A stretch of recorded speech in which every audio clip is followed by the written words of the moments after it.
So first going to the dantrolene, it is a N-acyl hydrazone-based hydantoin derivative.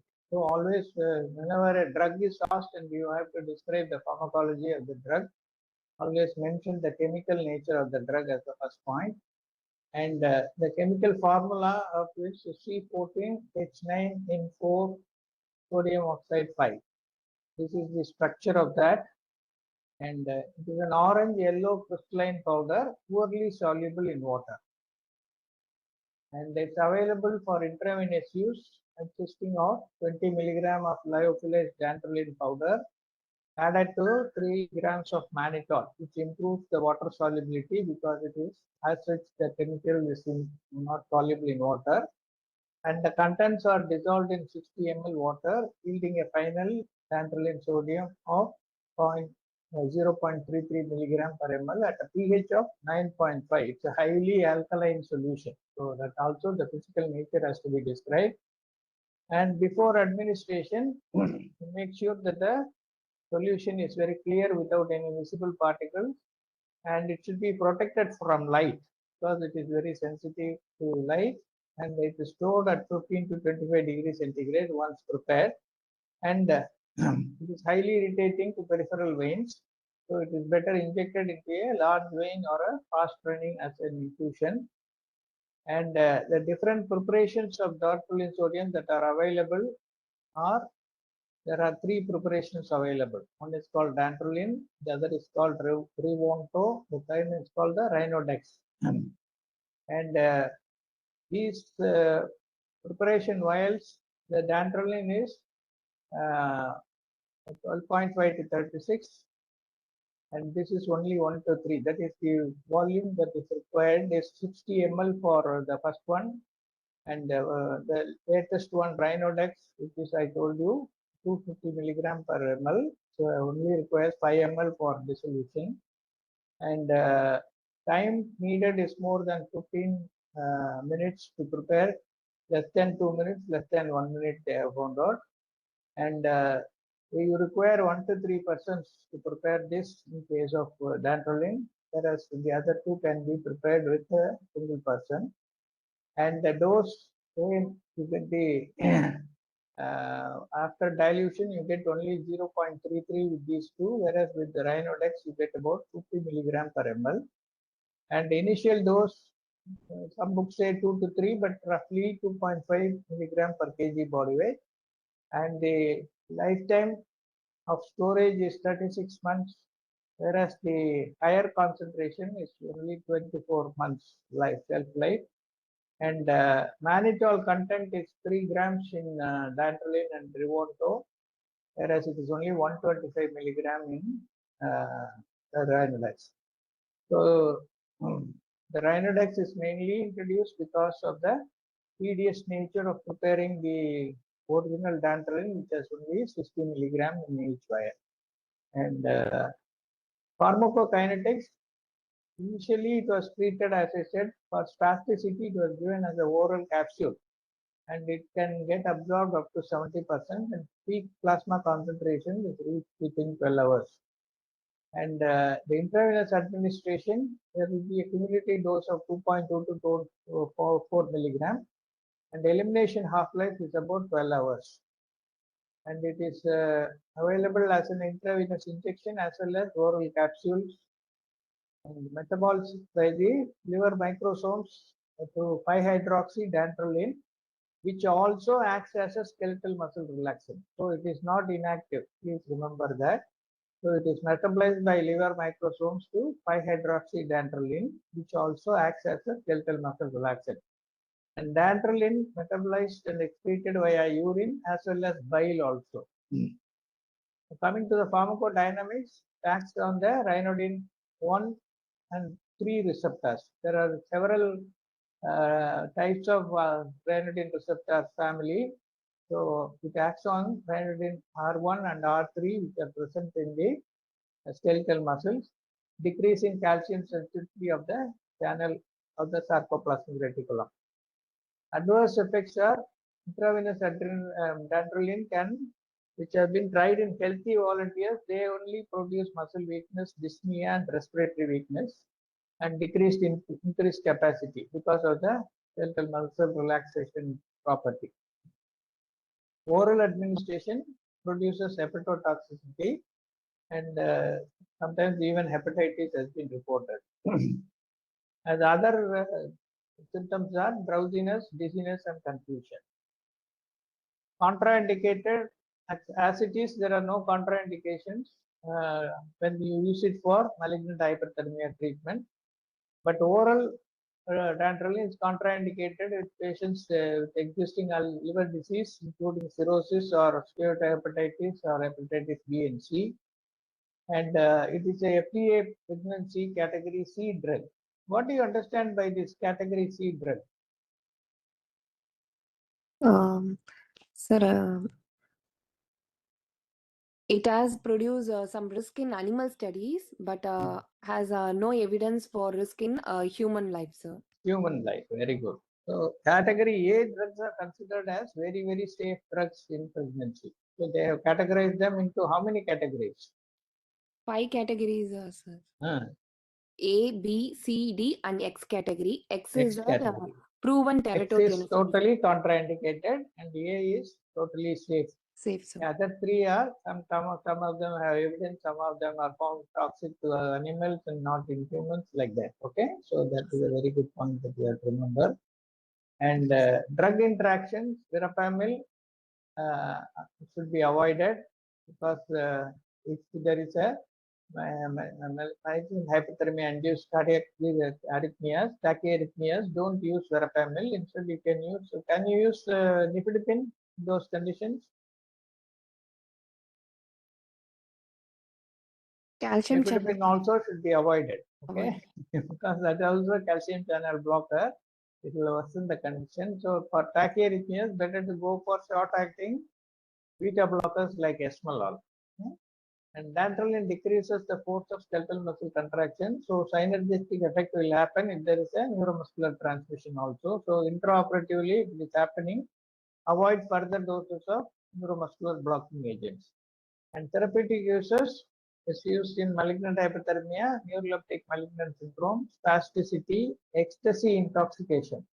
What is this ecstasy intoxication?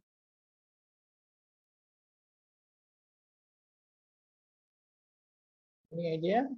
No, sir. Okay. Try to find out. Let it be homework for this class. And the treatment for malignant hyperthermia, initial bolus dose 2.5 milligram per kg. Then with additional intravenous doses of 1 to 2.5 milligram per kg, if there is indicated, up to a maximum of 10 milligram per kg.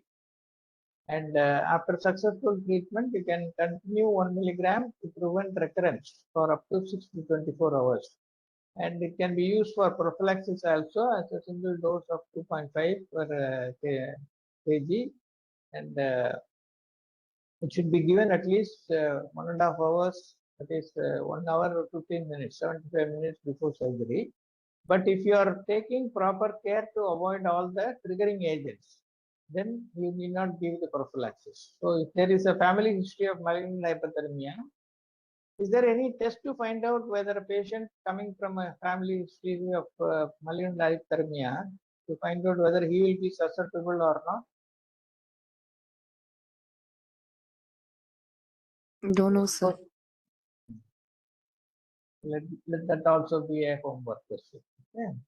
So what tests can be done to identify whether a patient with a family history of malignant hyperthermia, when they come to surgery, is there any test which you can find out their susceptibility to this?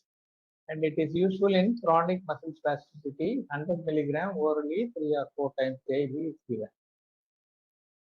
So this is the just a ski preparation I made long time back. So this is the original dantrolene sodium available as a powder, and you can see 50 milligram 50 ml syringe being used to inject that, and you have a special adapter to keep it so that you don't have to every time put the needle inside. And this is the sterile water supplied by with that. So it will be 2 to 3 milligram weight dosage. composition, sterilized powder of dantrolene 20 milligram, mannitol 300 milligram, sodium hydroxide to get a pH of 9.5, and sterile water 60 ml for each water. Mode of action is a ranitidine receptor antagonist, and it's a post-synaptic muscle relaxant that directly acts on the skeletal muscle fibers to uncouple the excitation contraction. The role of mannitol is to make dantrolene water soluble. How soon it should be used? Within 6 hours after reconstitution, it has to be used. And what are the indications? Treatment of malignant therapia, neuroleptic malignant syndrome, and thyrotoxicosis. Now, coming to gate control theory of pain, this happens at the spinal cord level. So that is the first point to write so that the examiner knows that you are understood this topic properly. And it controls or modulates the pain that is being processed or taken, carried to the brain to accentuate the possible perceived pain or attenuate. This is the two things that the gate control can do.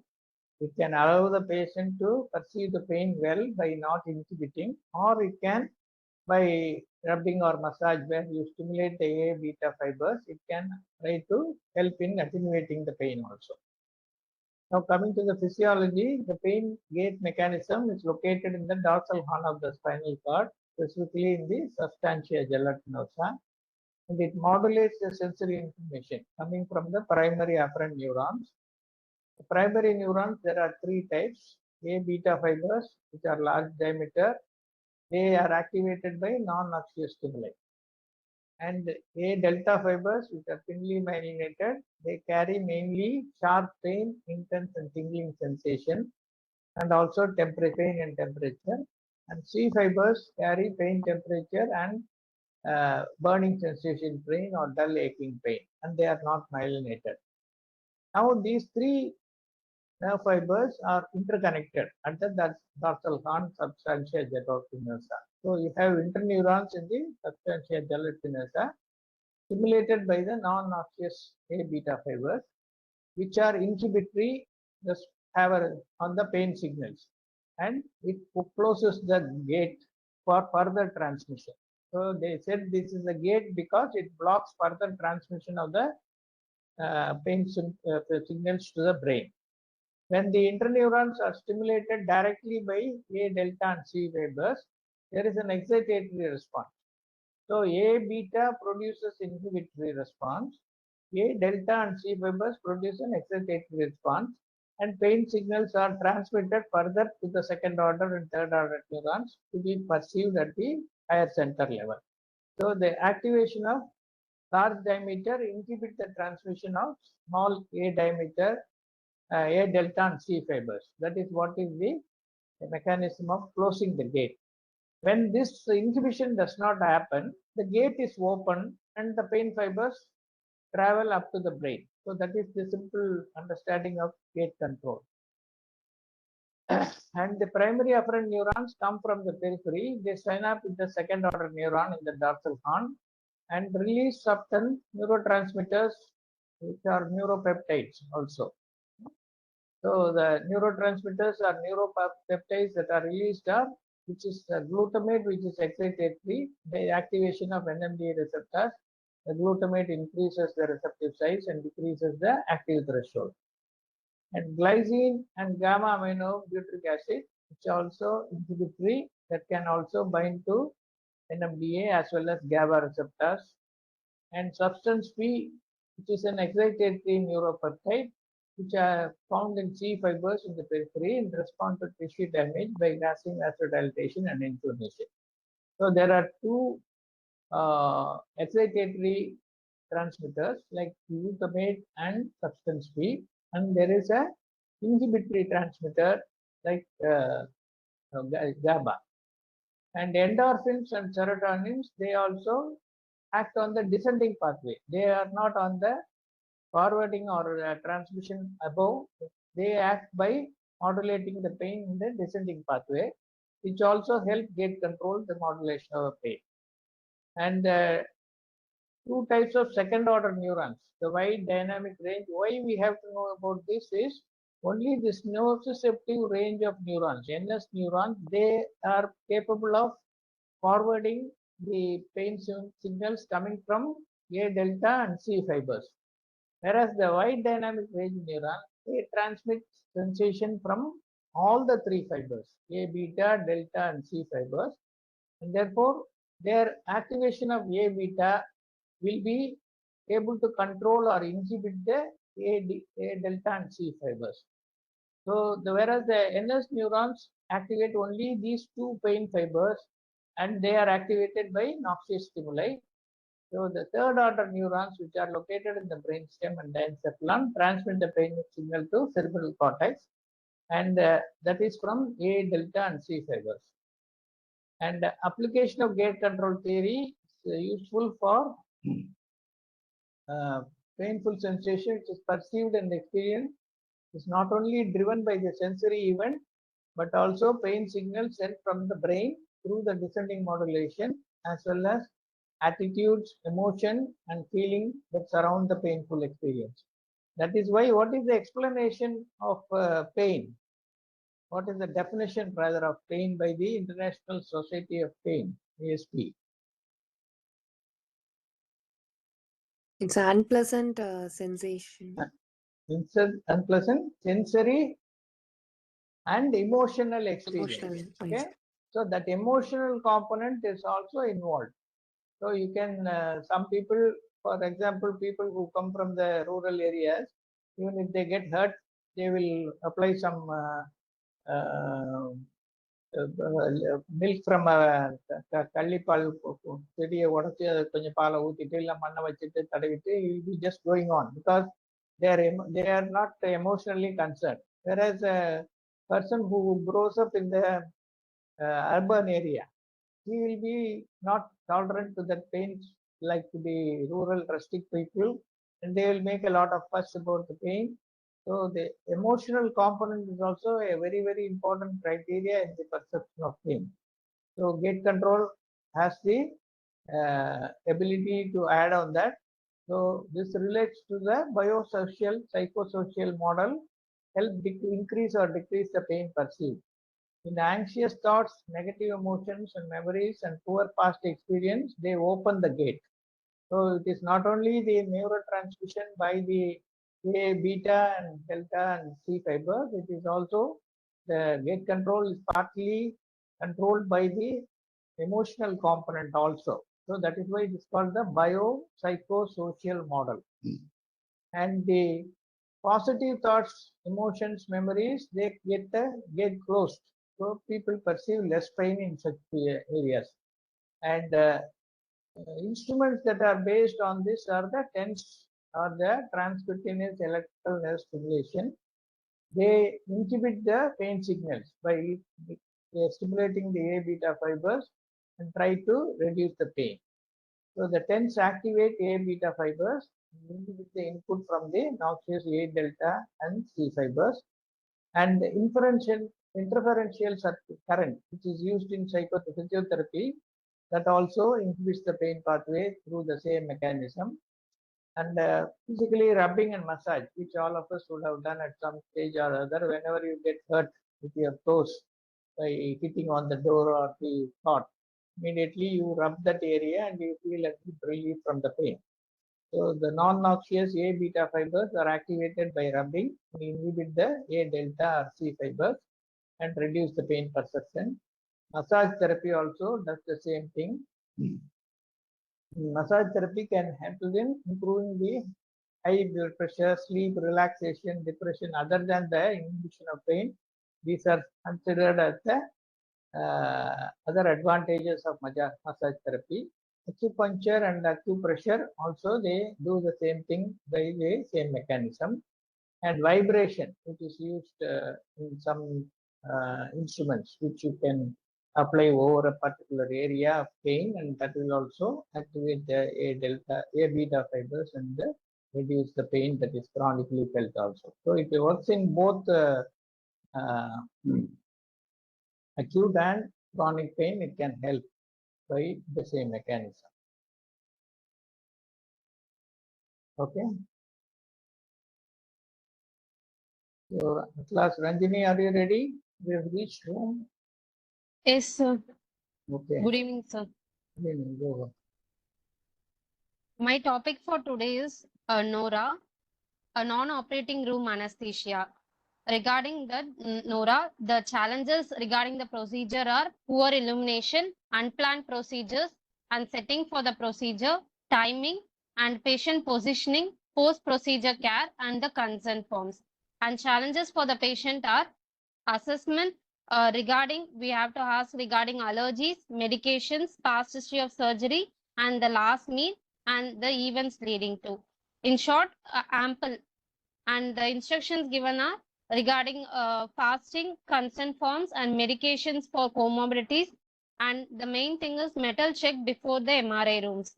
And the choice of anesthetic technique are monitored anesthesia care, which can be given the forms of sedation, total intravenous anesthesia, regional anesthesia, and general anesthesia. And the procedure specialist monitors the patient with the help of the staff, and they do not require an anesthesiologist. Sedation can be in the form of conscious sedation or deep sedation. And in conscious sedation, there is a depressed state of consciousness where the patient is able to respond to commands and the airway reflexes are well preserved. And in case of deep sedation, the consciousness is depressed to an extent that the protective airway reflexes are unattended and airway maintenance is an issue or a problem. And the patient can easily shift from a state to conscious to deep sedation depending on his health status and sensitivity to drugs. And regarding total intravenous anesthesia, the drugs are used IV and to some adjunct to maintain a patent airway. Airway is maintained by chin lift, jaw thrust, and laryngeal mask airway or oropharyngeal airway if the patient is deeply anesthetized. And the procedures most commonly used for total intravenous anesthesia are IVF, oocyte retrieval, and lithotripsy. And GA with controlled ventilation is the choice of anesthesia in conditions where there is a coiling of cerebral aneurysm. And in the MRI center, an MRI compatible machine should be present if the machine is inside the MRI room. And if the machine is outside the MRI room, then maintenance of anesthesia by long anesthesia circuits is important. But there is a risk for circuit disconnections. And regional anesthesia in the form of CSC is given in areas of remote areas. And regarding monitoring, minimum monitoring equipments are ECG, NIBP, ETCO2, and pulse oximetry. In a non-intubated patient, ETCO2 can be achieved by taping the sampling line to the patient's upper lip. And regarding documentation of anesthesia, we have to document the drugs administered, timing and dosage of the drugs, and NIBP can be omitted if there is only minimal sedation needed in case of CT or MRI.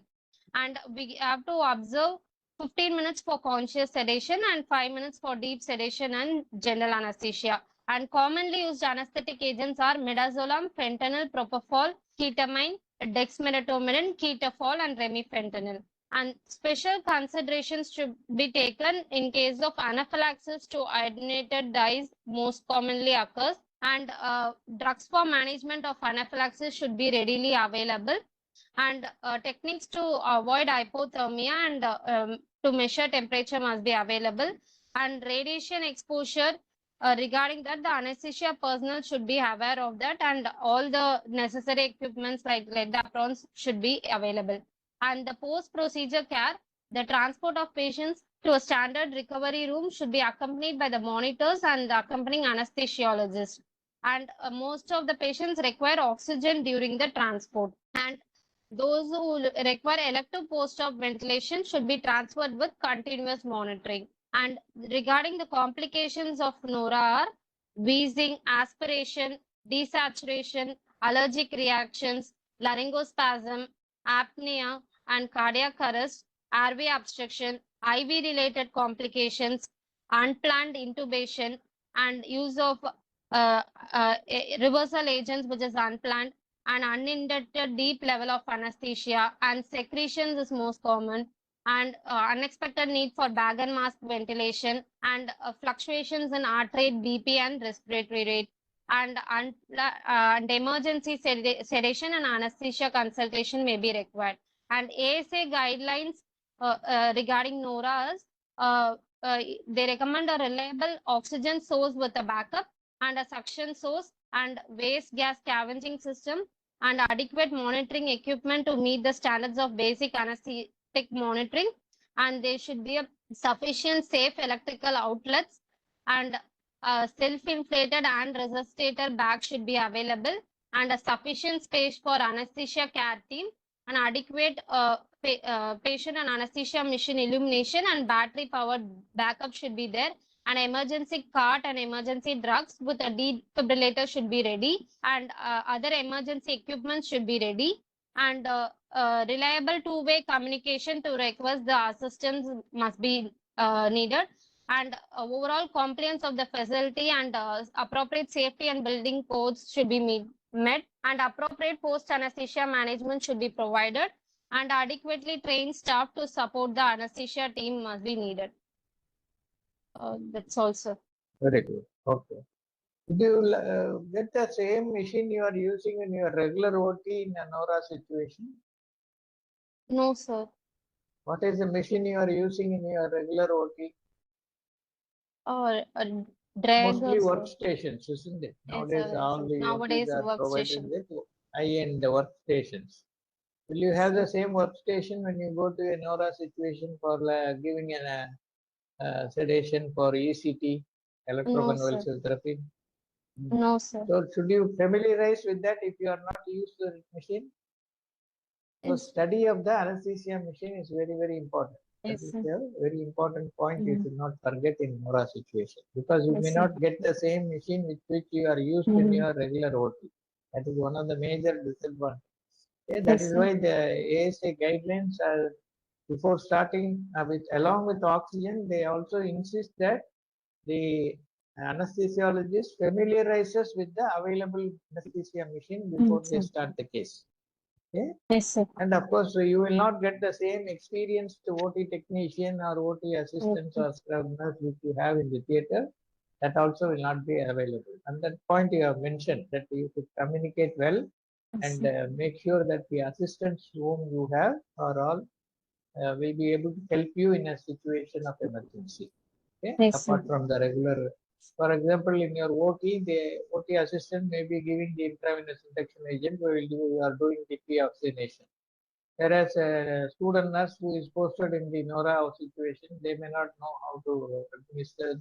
They may inject the drug very fast, or they may repeatedly ask, should I give the whole drug there? Should I give the whole drug there? That question may be asked. So all these situations you should be able to face and you should be able to correct. Okay? Yes, sir.